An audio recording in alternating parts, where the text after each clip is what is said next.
Show, então. Show minha. O artigo fala sobre o impacto da mancha marrom causada por Septoria glycinis em soja no estado de Ohio, nos Estados Unidos. Bom, Septoria glycinis é um fungo que causa mancha foliar na soja, conhecida também como a mancha marrom. Ela é caracterizada pela presença de pequenas lesões marrons nas folhas inferiores da planta, e ela vai se envolvendo até a parte superior da planta. As lesões, quando elas se unem, ao redor do tecido começa a se tornar clorótico e ocorre uma desfolha prematura. As modos de expressão da doença são através da água e do vento. Bom, no caso desse trabalho aqui, foram atribuídas perdas de 12 a 17%, isso no estudo em inoculações, no caso no campo mesmo, em relatos naturais, só de 1 a 8%. Bom, alguns produtores utilizam alguns fungicidas para contribuir no controle, diminuição da doença, mas há dados limitados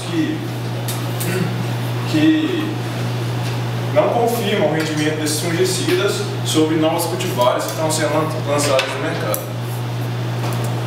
Bom, os objetivos desse trabalho são avaliar o rendimento da soja infectada por esses glicinos e avaliar a eficácia de estrobilurina e triazol em fungicidas no controle da mancha marrom. Bom, foram realizados estudos de campo nos anos de 2006, 2007 e 2008 em 2 locais no estado de Ohio. O Ohio Pesquisa Agropecuária é Centro de Desenvolvimento Ocidental e no mesmo centro, só que Estação de Pesquisa Agrícola Noroeste. Os experimentos foram implantados em áreas com rotação de cultura, no caso milho, que já é típico da região, sem irrigação, pois a água é um modo de expressão da doença. Foram avaliadas 4 cultivares de soja a cada ano e feitas 10 aplicações de clorotalonil da fase V1 a R6 para permitir a observação de diferentes níveis de desenvolvimento da doença. As parcelas não tratadas tinham altos níveis de desenvolvimento da doença e as tratadas sofreram baixos níveis. Foram aplicados também fungicidas à base de estrobilurina e triazol entre as fases R1 e R5, que são as fases de maior ocorrência da doença. As amostras coletadas foram entre as fases R3 e R7, para se obter uma ampla faixa de severidade da doença. Essas amostras foram digitalizadas, analisadas e quantificadas através de um software de fitopatologia. Bom, essa foto aqui, acho que não vai dar para ver, mas está mostrando a doença na folha. No caso da figura A, 0,9% de área foliar afetada. Dá para ver as manchinhas aqui. No caso da B, já 2,3% e a doença em evolução.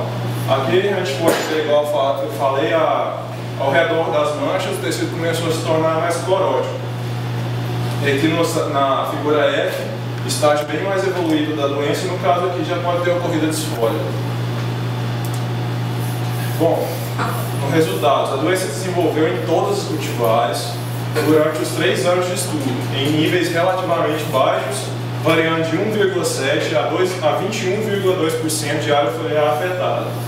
Também ocorreu a presença de cercosporiose em uma das cultivares no ano de 2007. No terço inferior das plantas, como já ia previsto, ocorreu o desfolhamento. O rendimento das cultivares tratadas aumentou de 183,7 a 490 kg por hectare, em relação às não tratadas. A gravidade da doença foi reduzida com múltiplas aplicações, no caso de 6 ou mais, de clorotalonil e fungicidas à base de estrobilurina, na fase L3.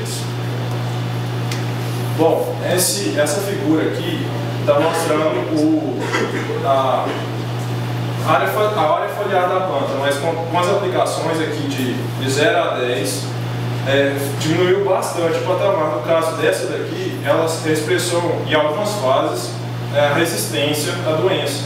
Só na fase R5 que ela expressou a doença aqui, com poucas aplicações, mas com as aplicações ela foi diminuindo o patamar da doença. Algumas expressaram, dá para ver aqui, um pouco de resistência, com poucas aplicações já pode observar a eficiência do produto. Bom, as perdas variaram de 2,5% a 9,5% Isso mostra que a doença pode ter um impacto maior em alguns anos do que em outros, né? Foi relatado que a severidade da doença é maior na fase R5, onde observou o menor rendimento da cultura. Fungicidas a base de triazol não tiveram nenhum resultado eficaz na redução da doença. Bom, através dos níveis finais de gravidade da doença, foi observado um certo grau de resistência expressado por alguns cultivares, principalmente pela diferença de taxas de desenvolvimento da doença. Isso não é muito estudado, portanto, deve receber um pouco de atenção no futuro, principalmente por essas novas cultivares que vêm sendo lançadas, com novas características que estão sendo introduzidas no mercado. Literatura citada.